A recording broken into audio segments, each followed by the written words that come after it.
Ok, vamos a continuar con la clase ahora con la parte de lo que son las enzimopatías. Y para entender un poquito esto necesitamos entender también lo que es el metabolismo del glóbulo rojo. Recordemos que la principal función del glóbulo rojo es acarrear oxígeno y CO2. Entonces, durante su desarrollo necesita potenciar o llegar al máximo a su capacidad para hacer el transporte de estos gases. ¿Cómo lo logra? Aumentando la concentración de hemoglobina dentro del glóbulo rojo. Y para esto, pues se elimina el núcleo. ¿Por qué? Porque el núcleo básicamente estorba para esta célula. El núcleo nada más ocupa espacio que debería estar ocupando la hemoglobina, que es realmente la que tiene función. Sin embargo, al eliminar el núcleo de la célula y ser una célula anucleada, el glóbulo rojo pierde la capacidad de sintetizar de nuevo componentes vitales para su desarrollo, para su funcionamiento, como cuáles, como el reemplazo de proteínas de membrana o como vías metabólicas. Pierde estas vías metabólicas como lo son la respiración celular, que es la fosforilación oxidativa o ciclo de Krebs, que como ustedes recordarán de sus clases en el colegio, el ciclo de Krebs es una de las principales vías metabólicas para la producción de energía para una célula, para la producción de ATP. Y en el caso de los glóbulos rojos esta vía se pierde. Sin embargo, el glóbulo rojo tiene ciertas vías metabólicas que van a garantizar que éste funcione de forma adecuada. Hay vías metabólicas importantes involucradas como lo son la vía de la monofosfato, la vía glicolítica, el metabolismo de los nucleótidos, el ciclo de glutatión, la derivación de rapapoluvering, entre otras. Y principalmente en esta clase vamos a hablar de lo que es la vía glicolítica y algunas derivaciones de esta vía. Entonces,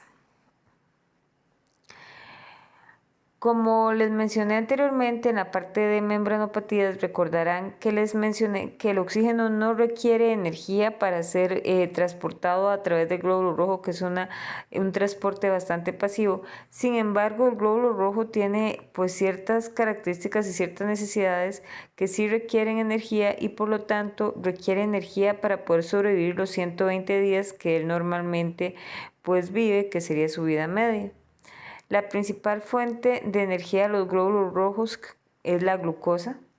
Entonces, esta glucosa va a ser transformada y va a pasar a través de una serie de vías en lo que es la vía metabólica de la vía glicolítica, va a pasar a través de una serie de actividades enzimáticas, a través de una serie de realización de ciertos productos que al final van a conllevar a la producción de energía, que sería el ATP.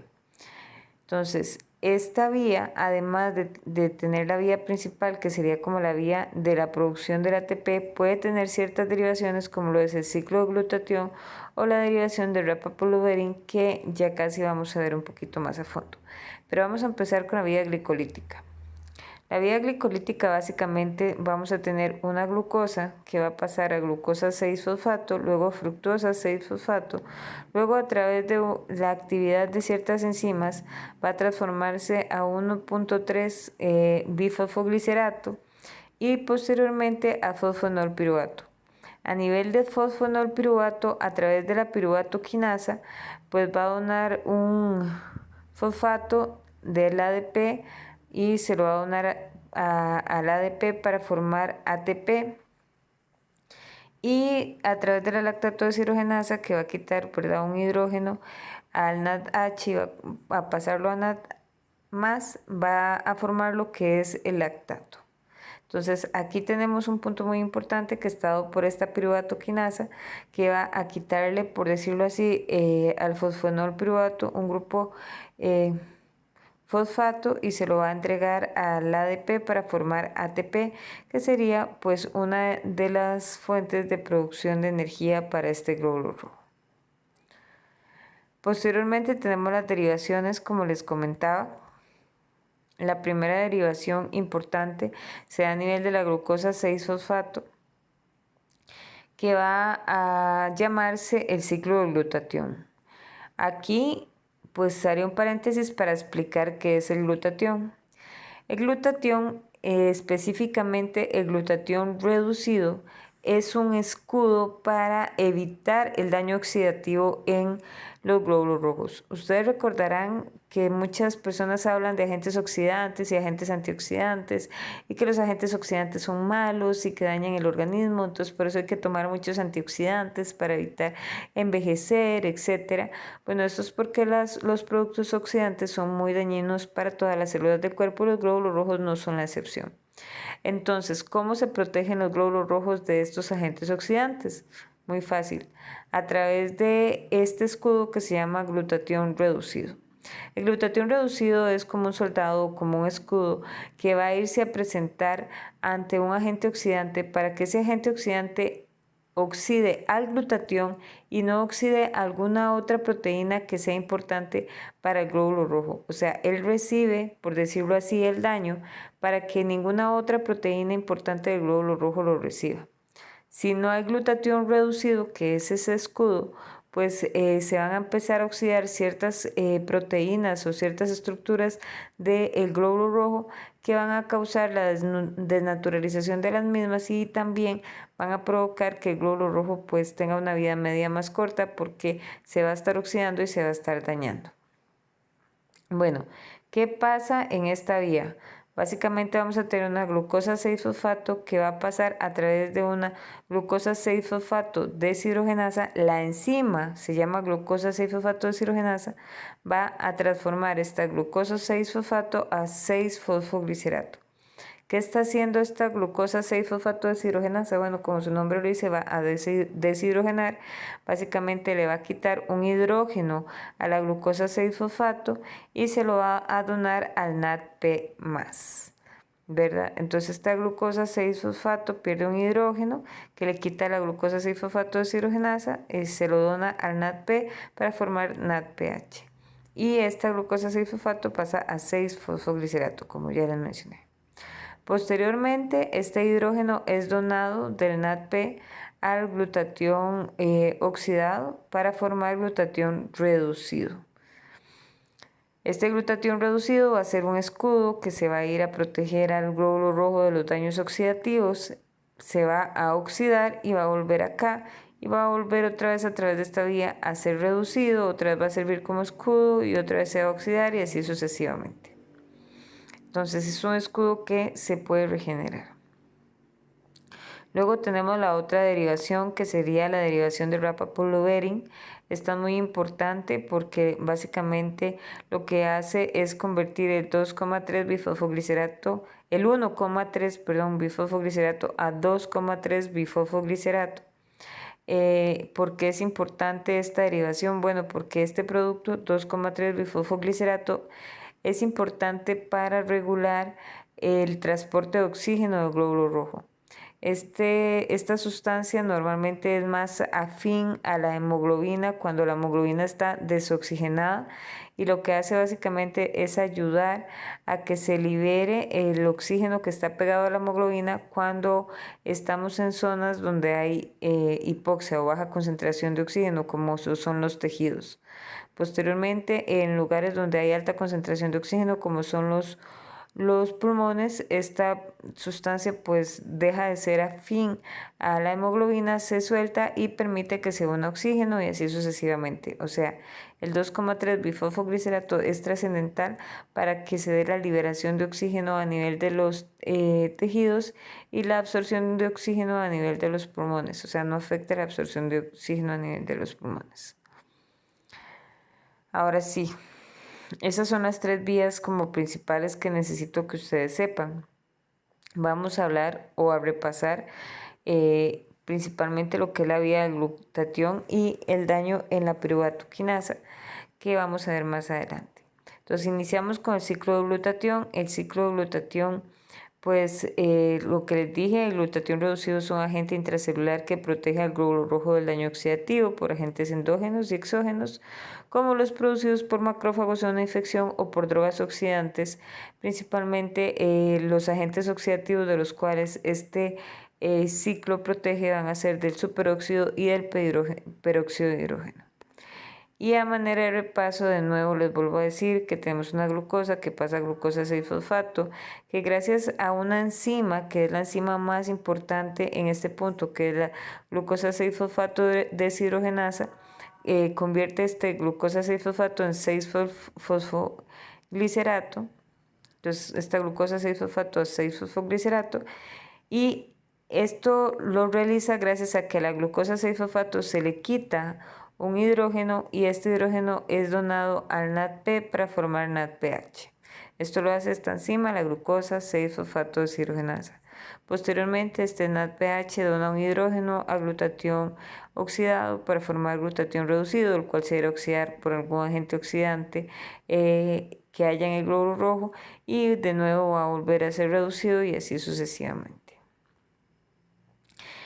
¿Qué es lo que pasa? Bueno, una de las enzimopatías que podemos tener más comúnmente es la deficiencia de esta enzima, de la glucosa 6-fosfato deshidrogenasa. De hecho, es la deficiencia o la anormalidad enzimática más común asociada a anemia hemolítica. Se han descrito más de 300 variables anormales de la enzima, y estas anormalidades de la enzima están asociadas a muchísimos cuadros clínicos. ¿Qué quiere decir esto? Bueno, que en algunas ocasiones hay un defecto en la glucosa 6-fosfato deshidrogenasa que solo conlleva a una reducción parcial del glutatión reducido, y por lo tanto no hay tanto daño oxidativo en el glóbulo rojo, y esto conlleva a que haya menos sintomatología. En algunas ocasiones la deficiencia es muy alta, entonces no se logra producir el escudo que es el glutatión reducido, y el daño oxidativo es mucho más evidente, por lo tanto la sintomatología también es más evidente. O sea, lo que quiero decir con esto es que las deficiencias o alteraciones en la glucosa 6-fosfato deshidrogenasa son muy variables, como les decía, más de 300 variantes, y estas variantes están relacionadas con diferentes cuadros clínicos que pueden ir desde muy débiles hasta muy graves. La clínica de este padecimiento, como les decía, pues tiene un gran panorama de cosas que pueden suceder dependiendo de la afectación en la glucosa 6-fosfato deshidrogenasa. En algunos casos, esta afectación es tan evidente que pues la persona tiene glóbulos rojos que no son capaces de solventar ni siquiera la oxidación normal que se presenta en el cuerpo. O sea, no son capaces de proteger al glóbulo rojo del daño oxidativo ni siquiera en un estado basal, en un estado normal, y son personas que pasan hemolizando constantemente. Entonces, estas personas presentan algo que se llama anemia hemolítica crónica no esferocítica. O sea, normalmente hemolizan a pesar de estar en un estado basal, a pesar de no tener una infección ni nada por el estilo. Y también hay cuadros clínicos que se relacionan ya con procesos que aumentan el estrés oxidativo en el organismo. ¿Y quiero decir esto? Bueno, que se aumenta la cantidad de metabolismos del oxígeno que hay en el organismo. ¿Como en qué ocasiones? Bueno, como en una infección. Las infecciones normalmente activan macrófagos, y los macrófagos producen estos agentes oxidantes, y entonces el glóbulo rojo no puede atacarlos, no puede protegerse de esos agentes oxidantes, y aparece la anemia hemolítica. Otra de las razones es las drogas. Las drogas, y no me estoy refiriendo a la marihuana o a la cocaína, sino a medicamentos. Muchos medicamentos son altamente oxidantes y generan pues la anemia hemolítica en los pacientes que lo utilizan si tienen la deficiencia de glucosa 6-fosfato deshidrogenasa. Otra característica clínica, otro cuadro clínico se llama favismo. Favismo está asociado al consumo de unos frijoles específicos que se llaman frijoles fava, que causan un aumento de los agentes oxidantes en el organismo.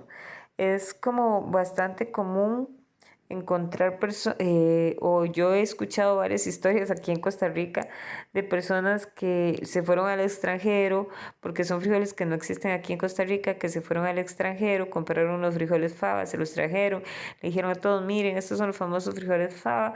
Pues todos en algún hospital los consumieron, los probaron para ver qué era, y alguno terminó con anemia hemolítica porque no sabía que tenía una deficiencia de glucosa 6-fosfato deshidrogenasa, y después de comerse los frijoles fava se dio cuenta, ¿verdad? Porque estos frijoles aumentan mucho los agentes oxidantes en el organismo.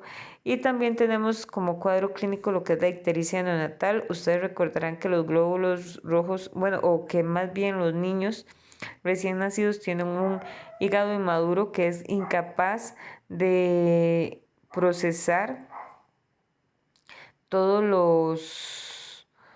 los metabolismos que se están produciendo de degradación de la hemoglobina cuando recién el niño acaba de nacer. ¿Y por qué? Porque los niños normalmente hemoglizan cierta cantidad de glóbulos rojos, pero también vamos a tener que cuando hay una deficiencia de glucosa 6-fosfato deshidrogenasa, esta destrucción de glóbulos rojos, esta hemólisis es aún mayor y por lo tanto es más evidente la ictericia neonatal. Ictericia, acuérdense que es el color amarillo, que está dado por un aumento de la bilirrubina, que al fin y al cabo la bilirrubina es una sustancia que se produce debido a la degradación de la hemoglobina, ¿verdad? Entonces está relacionada con la hemólisis de los glóbulos rojos. Posterior a lo que es la deficiencia heredada, porque es una deficiencia hereditaria de glucosa 6-fosfato deshidrogenasa, tenemos otras enzimopatías. Principalmente la otra enzimopatía o la segunda importancia va a ser un defecto, una disminución en lo que es la piruvato quinasa. Recuerden que que les dije anteriormente, acá en este cuadrito, que iniciábamos con glucosa, que en algún momento se llegaba a tener fosfonolpiruvato, que gracias a la piruvato quinasa se formaba lactato.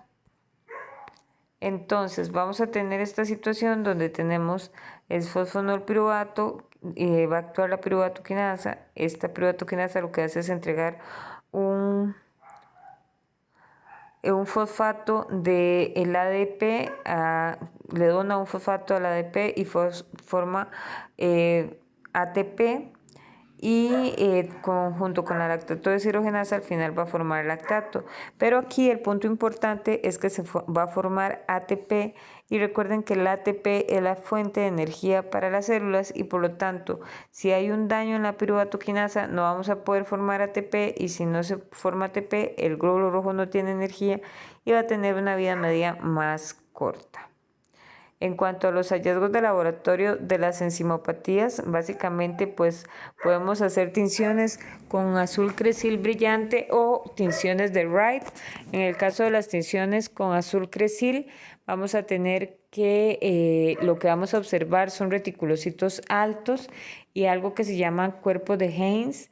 Recuerden que las tinciones con azul cresil brillante lo que nos ayudan a ver es restos de ciertas sustancias en el glóbulo rojo, entre las que tenemos restos de ADN o ARN, y en este caso los cuerpos de Heinz, que básicamente serían restos de proteínas degradadas de hemoglobina que se ha oxidado, entre otras cosas, ¿verdad?